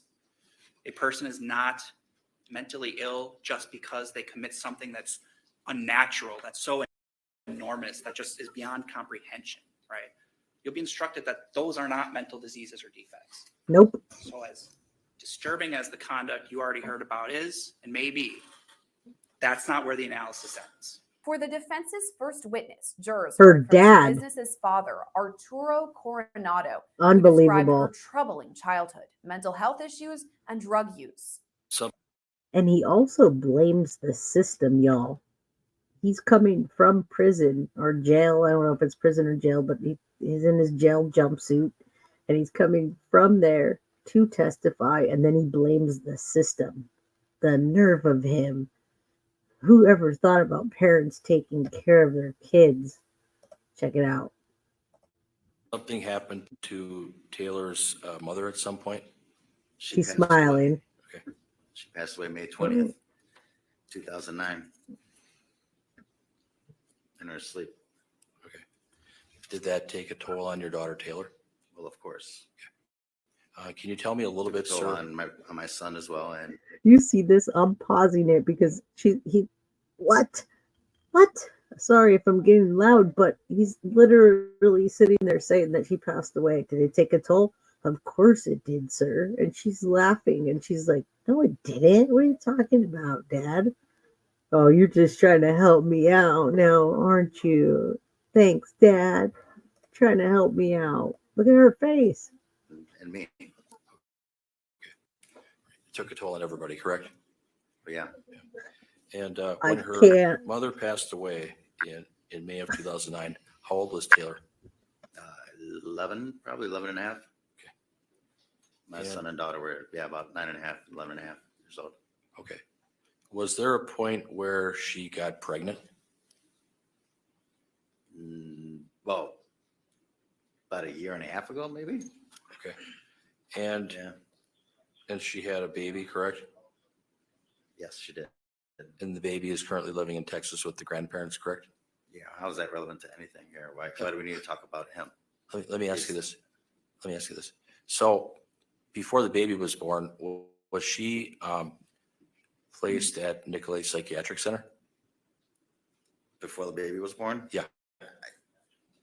Possibly. Will you keep in mind that the dad's testifying for his daughter, and that's her defense attorney asking the dad this. So the defense is trying to direct him to questions to make the jurors feel sorry for her, talking about her having a kid. So maybe they'll let her out at some point. And he asks, why is this relevant? It's your daughter's defense attorney, and he's asking you leading questions so that the jury feels bad. That's why it's relevant. These people. Did you see her at the Nicolay Psychiatric Center? Oh, when she was yeah, there? yeah. I'm sorry. It's just so much going on. It's through Brown County. Yeah, I went to take her there myself, actually. Okay. Why did you take her there? She just wasn't in the right state of mind. Was she suicidal? Probably. What was the drug? No, meth, heroin, whatever else. I don't know. Marijuana? Yeah, I don't know. The kid was already doing that before, and just a fucking loser, and he got my daughter involved in it. As Coronado was escorted from the courtroom, our cameras caught an interesting exchange between the pair. I love you too. Go Bears. Schabusiness's interactions and facial expressions were a point of discussion throughout the trial, as she smiled or laughed at seemingly inappropriate times, or even pointed finger guns at Judge Thomas Walsh. The defense's first witness, forensic psychologist Dr. Diane Litton, touched on this. How about her facial expressions? Can you give some commentary on that from what you've seen? Very unusual. She's been described as smirky. Smirky. She has inappropriate, grinning, weird grinning when she's talking about the crimes. People have interpreted it to be like everybody laughing at what she did. At times, in the jail with evaluators, with me, at times, briefly, it's very strange. Other times looking, real, I mean, I can She- mimic it. Very Oh boy. Look, scowly. she's A lot of laughing. people interpret it superficially to be grinning. I can't. Grinning at all, but getting a kick out of everything. I- Not me. Based on my experience and training, I'm sorry. I can't help it. that's a psychotic person right there. Damn. That's what's causing this really weird, bizarre. And I'm telling you, to me, it's off the scale. 32 years. I've seen a lot of psychotic people, bipolar, psychotic, manic, and I just haven't seen very many like this. I'm almost gonna have to mute myself, you guys. Like, I seriously, I don't know what's wrong with me, if I'm just goofy because I'm tired or what, but like, this is just making me want to laugh. Now, I've grown up with true crime, so Jay, but guilty of crime, true crime all the time, but this shit is just killing me. I'm trying not to laugh, and I don't want to laugh in the microphone while you guys are listening, but just keep that in mind that this is too much. That is very, very exceptional. Very exceptional. Look what she did. Ask you about what is your opinion as it relates to your evaluation and assessment of Taylor Schabusiness? My opinion is that she qualifies for the not guilty by reason of mental disease or defect. What followed was conflicting expert testimony from state's witnesses. I found that there was not sufficient support for assigning a diagnosis such as bipolar disorder or schizophrenia that could presumably underlie those symptoms. Did you have any concerns about the validity of the claim symptoms? Yes, I did. And what were those concerns? And so my concerns were manifold. There has been a remarkable inconsistency in presentation over the pendency of this case in terms of the symptoms the defendant has claimed to forensic examiners versus to clinical providers within the jail. And even during very similar time frames, she's offered contradictory remarks. And apparently only during the interview with Dr. Lighton has anyone observed her during the pendency of this case to seem to be preoccupied with internal stimuli. That's not something that I have observed. But the validity skills for that instrument suggested she was grossly exaggerating psychiatric symptoms in a manner that would be extreme and inconsistent, even for a patient with legitimate schizophrenia. Up next, a second round of closing arguments from both sides after Schabusiness again declined to testify. And I agree with you, Juror 13. I'll read your statement. Please know I find nothing of what she did funny in any way, but it's just her crazy. It's bewildering and strange, and you're right. And I watch, I consume, and now I'm creating this true crime channel. And so bringing the light to things, we laugh and we joke about the things that these people are doing. We had a roast the other night. We roasted Stephen Stearns, and he's not even convicted yet, and we roasted the crap out of him. So yeah, laughing at this lady is it's definitely much needed, so we're not so dark on the dark side of the things that she actually did. Because remember, she decapitated, dismembered, necrophilia, just like last weekend with the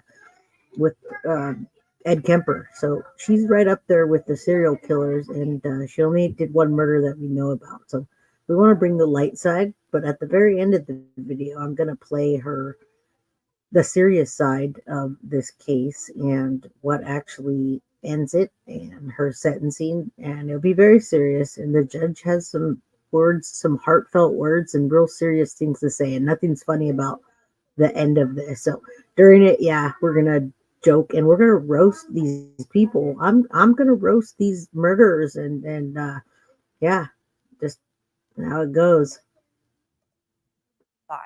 That Ms. Schabusiness continues to have prominent psychotic symptoms and has not used substances for at least 1 year. There was some talk about the feigning, the faking, the malingering. Feigning means faking. About that topic, and Dr.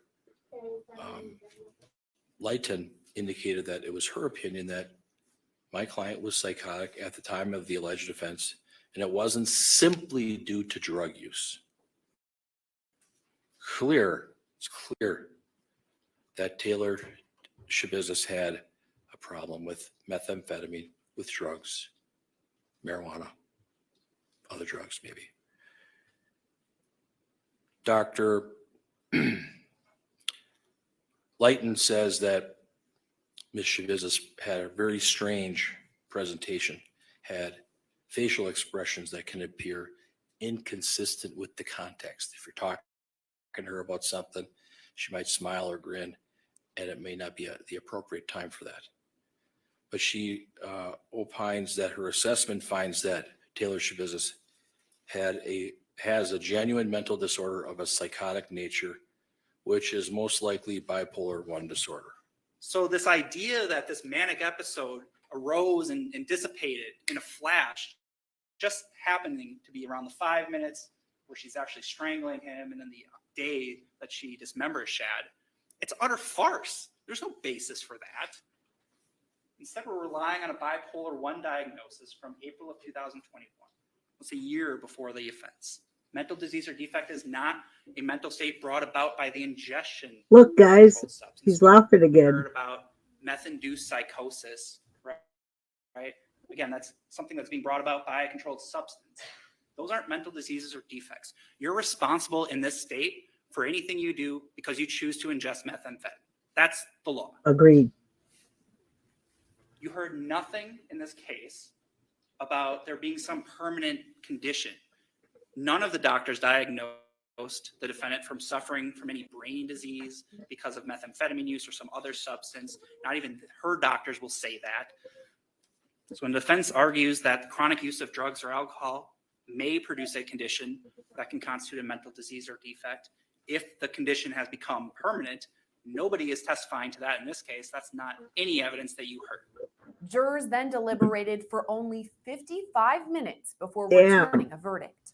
Question 1. At the time the crimes were committed, did the defendant have a mental disease or mental defect? Answer, no. There's no answer then for question 2. It is dated this date, July 27, 2023, signed by the foreperson. There were no dissenting jurors. Schabusiness is set to return to court on September 26th for sentencing. As Wisconsin does not have the death penalty, she now faces a sentence of life in prison without parole. Reporting for Long Crime Network, I'm Sierra Gillespie. Right, everybody. Let's make sure this doesn't play so we can put my face back on here. Hopefully everybody can hear me. How's everybody like my green screen tonight? Does it fit with the body cam footage that we saw little bits of? Because in episode number 2, we're going to show the body cam footage in full, and we're going to show more of court, and we're going to do some roasting, and we're going to remember Shad also, which we're going to remember him right now because we're on the last leg of this episode. I love everyone at the crime crew here. You guys are amazing. And Carly and Anthony Greeno, True Crime Investigates, you guys helped me tremendously to get my channel where it is right now.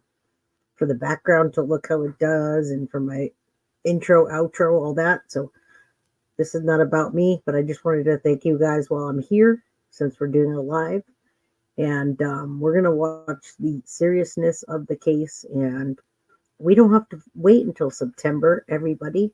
We don't have to wait in suspense because I've got it right here. It's already happened. So let's watch this in the closing. And if anyone has any questions or anything, just go ahead and shoot in the chat. After the end of that, I'll answer any questions about anything, and then we'll wrap up. It could be about anything. If you guys have any questions about any other cases, feel free. All right, let's get into the last part of tonight's episode. And then we will definitely come back for more parts. I'm going to make a whole folder on Taylor Schabusiness. You know why? Because I consumed this so hard when it happened that I couldn't wait for the next thing to come back and keep going. So the next day and the next day, it's just outrageous. It's you guys, it's not because I fangirl her, but it's so serious, and you need to know, men too. I've got MX1 here. This is my buddy Max, and I go way back with him to high school. This is no joke. You take a girl home to have sex with her and she does that to you. You men have to be careful too. In all seriousness, that is no joke. guys. Like, there's crazy ass bitches out there too. So let's skip forward to September and listen to what this amazing judge has to say. True Crime Investigators, Anthony Grino, I love you. I don't care what anybody says. I don't care. All right, let's cue this up and get to it. And we'll be serious as much as we can. She has a spit mask on, if you want to know what that is before we start, so she doesn't spit at somebody. Other sentence. Thank you. Okay, thank you. So, Ms. Schabusiness, this is your opportunity to address me. If there's anything on your mind you'd like to say before I pass sentence. No, there isn't. Okay. Very good. Well, then, when passing sentence on cases like this, the court has to consider the factors set forth in State versus Galleon. So I have to consider the gravity of the offense, the character of the defendant, the need to protect the public, as well as other aggravating and mitigating circumstances, including rehabilitative needs and punishment and deterrence, and then craft a sentence in each case that's appropriate. In this case, when I consider the defendant's character, I can say that over the course of this case, I've learned a great deal about you, Ms. Schabusiness. First of all, you were born in Chicago, lived there until you were about age 10, 12 rather. You seem to have had a stable childhood. You were loved by your mother and your father and your brother. And unfortunately, your mother passed away when you were 12. Your brother passed away in a vehicle accident, and your dad's incarcerated. But I'm confident that all three of them probably still love you very much. Her father's employment was transferred to Green Bay when she was about 12 years old, and hence began the contact Ms. Schabusiness had with this community. She attended Bayport High School. At about 16, she moved to Texas to live with her grandfather. She graduated from high school in Cotulla, Texas, and eventually came back to Green Bay because she missed her father and her brother, which again doesn't surprise me any because, as I've indicated, I think they both love her very much. She's worked in this community. I read over the pre-sentence investigation report that I ordered, and that outlines some work experience that she has, and I think that's a favorable character trait because, quite frankly, not everyone that lives in this community does work. See, I'm trying to be serious, but I gotta say, this judge is amazing. Like, he stays serious, he stays focused. He's a judge. You can't become a judge if you're someone like me, because I would just be laughing at somebody calling her a meth bandit. Yeah. And you know she's under there smiling and making faces, but they didn't want her to spit at somebody, and they didn't want to show the faces that she's making under that mask because they wanted to take it serious. His family is back behind her, and there's uncles and her mom and all that, so they wanted to make sure that she knows the gravity of the situation. And this judge is just so calm. I could never be a judge. I just get too excited and hyped up. And I think it indicates someone who wants to get out and support themselves and not make anybody else do it. But that reflects on character. She has a limited court record. Certainly we have pretty much the entire extent of her criminal record in front of us here today. But it's a limited record that reflects on character. She's got a family who cares about her. And although sometimes I think people take that for granted, if you sit in this courtroom long enough, you'll realize that you should never take your family for granted, because so many people come in sitting in that chair in an orange jumpsuit and have absolutely no one who will come in and say, I'm with her. And that takes a little bit of fortitude to come in and do that. And frankly, today she's got extended family that comes in and does that for her because her direct family are unable to do that for various reasons. And so I think that speaks to Ms. Schabusiness's character, because there's people in this world who find value and worth in her, that they're willing to come in and stand behind her. So I think that reflects on character. I'm cognizant of the fact that she began using drugs at a very young age, marijuana at age 12, cocaine at around 18, and methamphetamine at around 18 as well. And we've heard a lot of testimony about drug usage. And I don't have any doubt that that has an Don't use drugs, kids. If there's any kids on my channel, don't use drugs. This is what might happen. All right? I know all of us have tried something, but we've never wanted to do this. But just don't use them. You're better off so you don't end up like this. impact on how people conduct their lives and behave from moment to moment. But quite frankly, as far as this incident and these events go, I think I've spoken to this already in prior hearings, but the fact of the matter is, when I watched the interview with law enforcement shortly after these events, I observed someone who was lucid, understanding what was going on, was tracking what was being asked of her. Absolutely. Answers were tracking. Everything seemed to be together at that moment.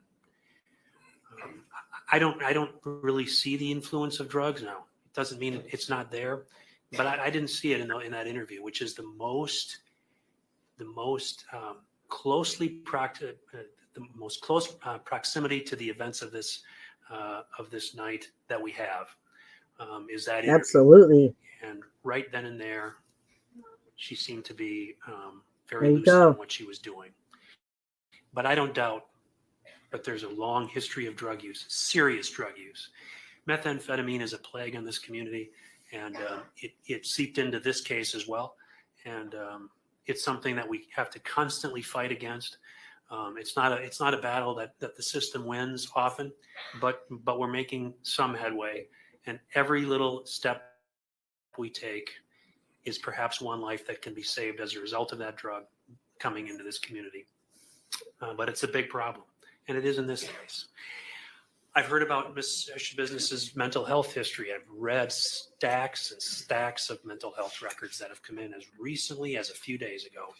And I read them over, which allowed me to learn even more about Ms. Schabusiness and about her character and who she is as a person. I've heard about her son who lives in Texas, and I'm absolutely convinced that she loves her son. And I'm going to say more about that in a minute, but that's a piece of who she is because she's a mom. And I think that is a title that is a precious title, and it's an important title. I'm also convinced that a person comes into this court with their life up to that point in time as a demonstration of their character. What kind of a person are they? What do they bring to the table as a member of the human community? Not just this community, but as a community, the human community as a whole. And there are some things about Ms. Schabusiness that speak well of that.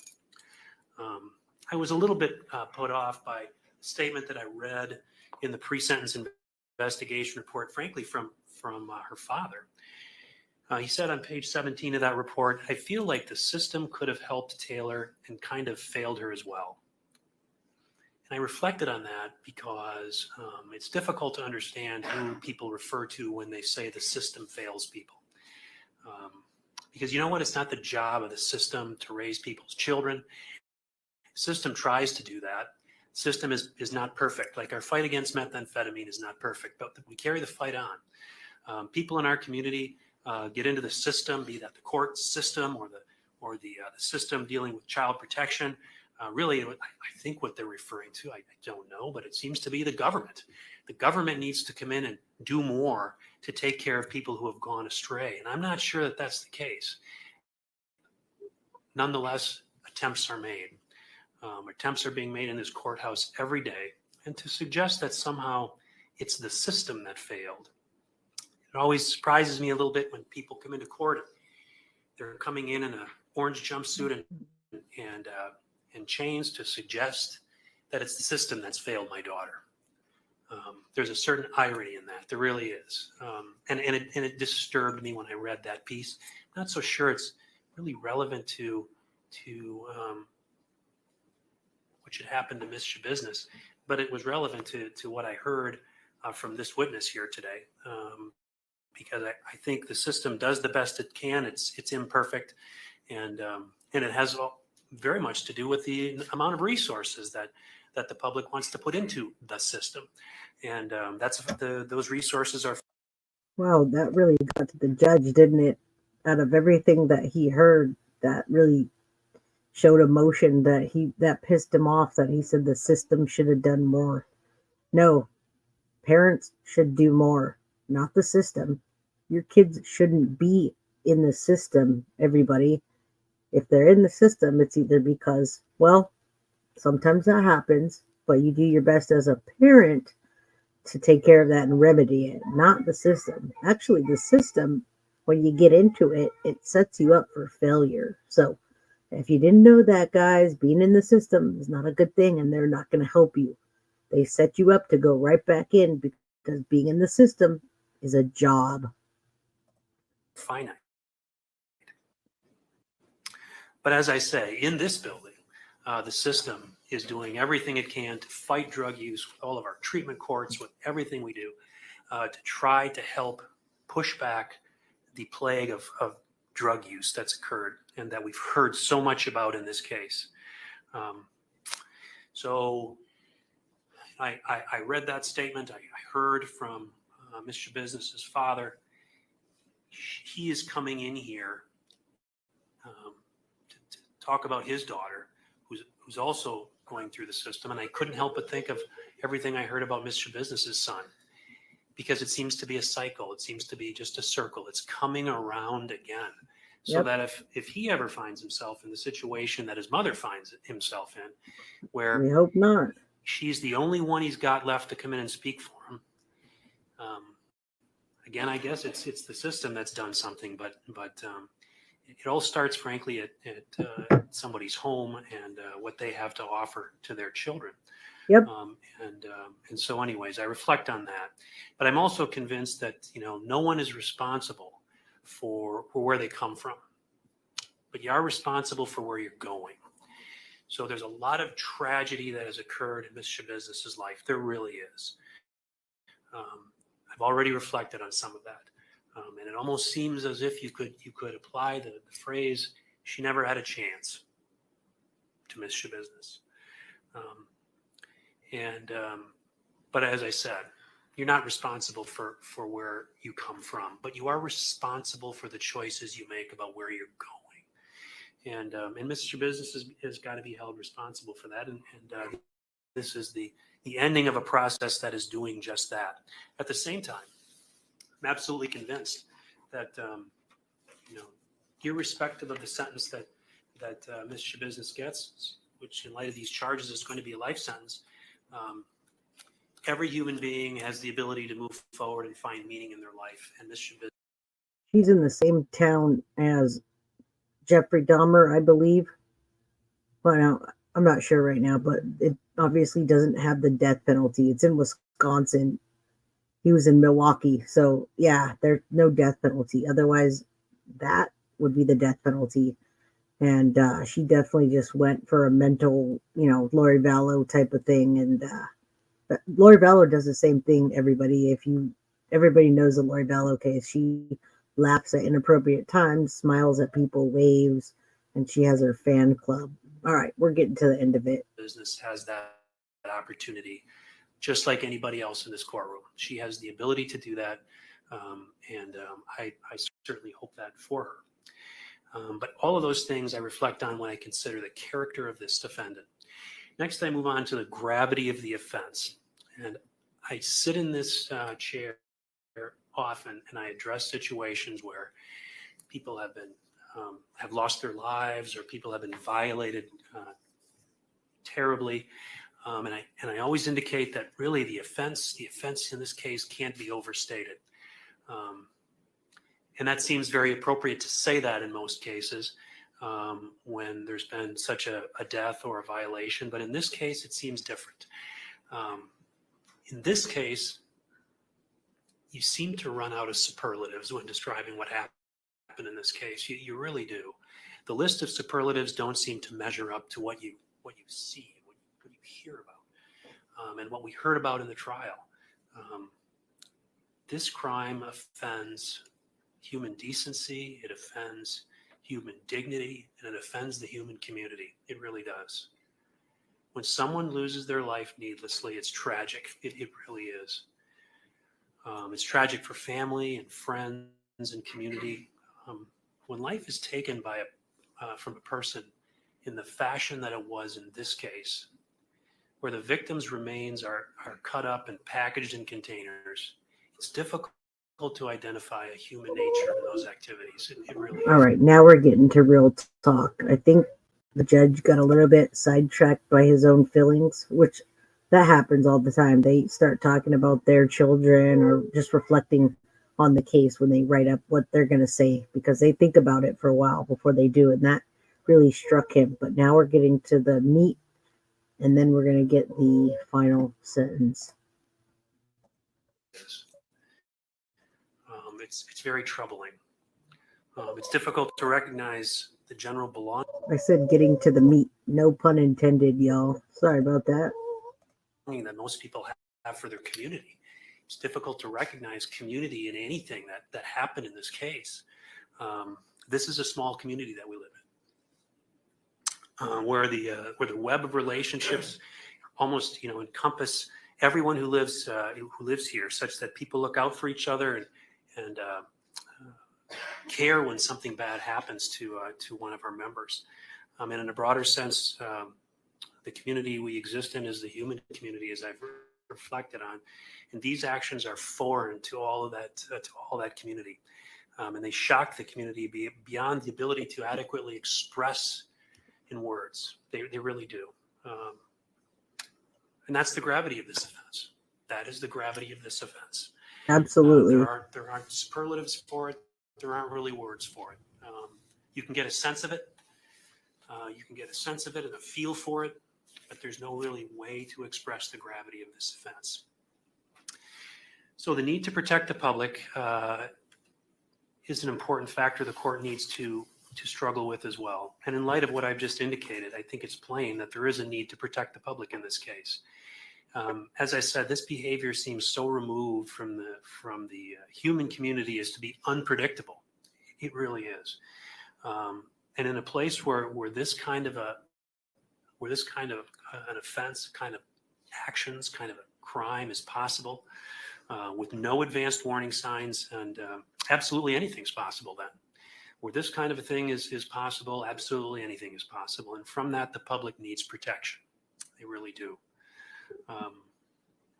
I've outlined, what I think are aggravating circumstances in this case. There are mitigating circumstances, as I've said. There's things about Ms. Schabusiness regarding her upbringing and what brought her here, the struggles she's had with some mental health issues, and struggling perhaps in the context of those issues with a family who wasn't always as present as they could have been. Those are mitigating sets of circumstances. But all of those things weigh into what this court has to address. So when I consider what is an appropriate sentence, first, I think the law requires that I at least look at least for some of these cases. I take a look at probationary sentences. Those aren't appropriate. They would diminish the severity of the offense. But at this time, given all the factors that I have to consider, it's the decision of this court and the judgment of the law that Ms. Schabusiness be sentenced as follows. As to in 22 CF 363, count 1, that's the first degree intentional homicide as a repeater. It's a Class A felony. I'm going to impose life imprisonment without the possibility of extended supervision. I believe that's appropriate in light of the findings that I've already made. Absolutely. As far as count 2, mutilation of a corpse as a repeater, a Class F felony, I'm going to adopt the recommendation of the pre-sentence investigation writer, 7.5 years of initial confinement followed by 4 years of extended supervision. That'll be consecutive to count 1. As far as count 3, third degree sexual assault as a repeater, Class G felony, I'm going to impose 3 years of initial confinement followed by 4 years of extended supervision. That will be consecutive to count 2 and count 1. As far as the revocation cases, I'm going to impose 1 year of incarceration on each of those counts. Those will run concurrent to the other offenses. I've reviewed, as I've indicated, reviewed both of the pre-sentence investigation reports. There's certainly valuable things in them. I'm going to, as conditions of supervision, I'm going to require no contact with the victim's family. I hope not. Maintain absolute sobriety, complete SOT Yeah. assessment and treatment follow through, obtain and maintain full-time employment. To the extent there's ever supervision, GPS monitoring, I'm going to require an AOD assessment and follow through, psychological evaluation and follow through. The recommendations that are contained in Can you imagine her ever actually getting out, everybody? This is crazy that she didn't get like 3 life sentences. This is a life sentence, and then he's adding things on top, but why even talk about her getting out? So weird. Some states are so weird. pre-sentence investigation report submitted by the defense indicates or suggests that there be services engaged in for substance abuse and other mental health issues. That's a reasonable suggestion. And I think I've encompassed it in the recommendations that I made, which is there needs to be a compass evaluation and follow through with any treatment recommendations that are proposed. But again, an AODA assessment and follow through and psychological evaluation so that Ms. Schabusiness can get the help that she needs while she serves the sentence. I'm going to order court costs. It's $538 per count. That's a total of $1,614. That'll be the order of the court. I do need to indicate, as I'm required to at sentencing, that now that Ms. Schabusiness is convicted of a felony, she'll lose her right to vote until it's given back to her by the governor or by state law, and she may not possess firearm or body armor. Any other record you'd like me to make, Mr. Saunders? No. Mr. Freilich, any other record? Your Honor, the 581 days credit for time served. Any objection to that? No, and there's an additional 60 days on the revocation case. No objection to that. 581 days credit on the first case, and then on the revocation cases, 60 days credit. And that'll be the order of the court. Then, Mr. Freilich, you can go over your client's appeal rights with her. Yes, I will. And with that, then, this matter is now concluded. Thank you. Thank you. Let's watch her walk out.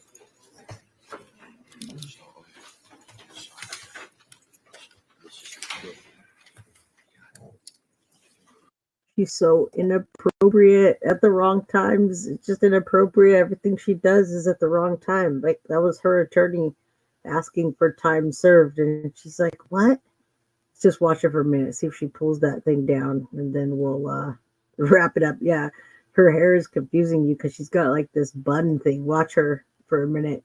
We're just watching see her, and then we'll, it's the walk of shame.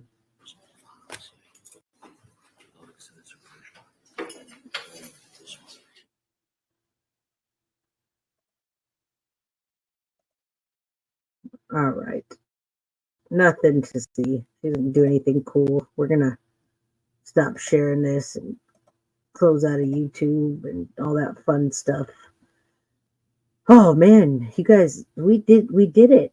I timed it. It's not like I had a hot date or anything because I'm sitting here with you guys. It's like dating you as a YouTuber, coming on here and being committed to being on time and then committed to scheduling the lives or scheduling something that I say is coming out.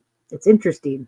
So I'm here with you. I try to be on time when I say I am, and I try to come up with more content. So as long as you guys keep following me, subscribing and sharing and getting me into the algorithm, I appreciate that. I got Greeno laughing here.